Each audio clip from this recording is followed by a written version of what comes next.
వివేకానంద జయంతి సందర్భంగా స్వామి వివేకానంద ఫోటోకి పూలమాల వేయాల్సిందిగా మన అతిథులు తుమ్మల నరేష్ గారిని కోరుతున్నారు. సిరిపురం రాజేశం గారిని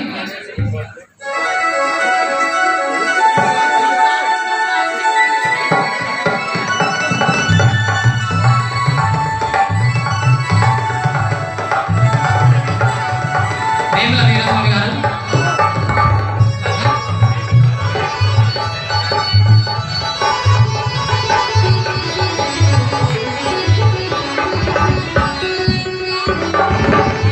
వివేకానంద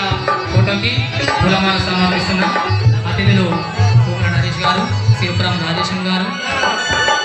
దర్శకులు కర్రి తిరుపతి గారు, సంస్థ అధ్యక్ష ప్రధాన కార్యదర్శి విజయ్ గారు, కొప్పర్తి సురేందర్ గారు,